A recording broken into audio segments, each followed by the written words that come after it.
us an environment for growth. He's granted us the freedom to associate, to print Bibles, to build churches, to start radio stations, have television stations and programs. Freedom unheard into most of the parts of the world.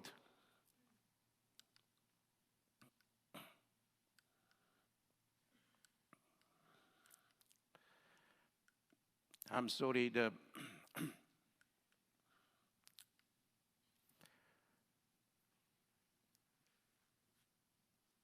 Jesus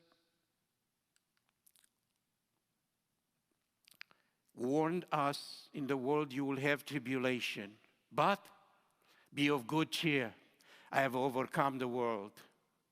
That's the good news. When they persecute you in this city, flee to another. We are not going to come and volunteer to be martyrs for Christ. We are not to volunteer for martyrdom, but we are not to stay there. Yes, kick me, persecute me, rob me of my rights as an American citizen because I follow the Christian faith.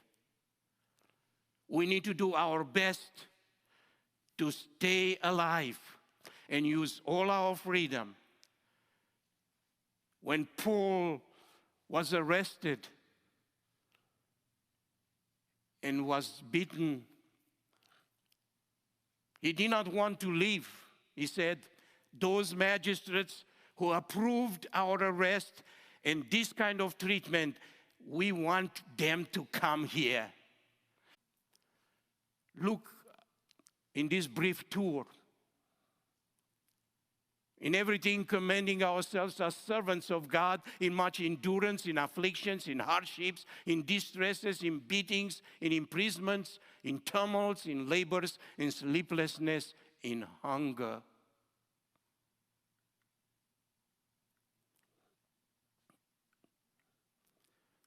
We are regarded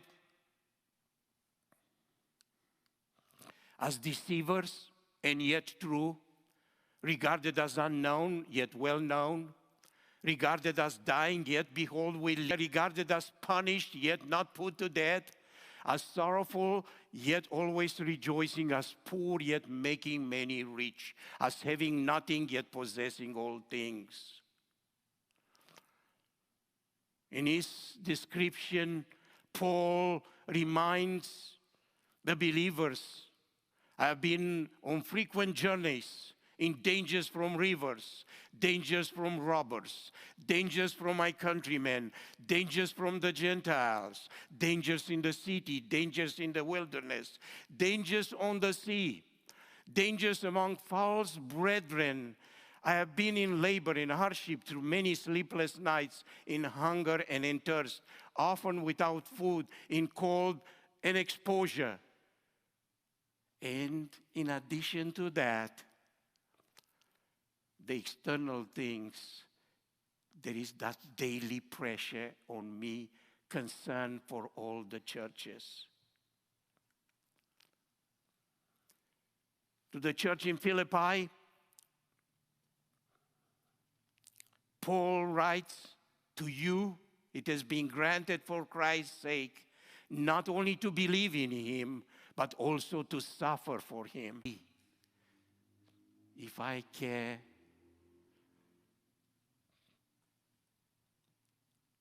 not for others,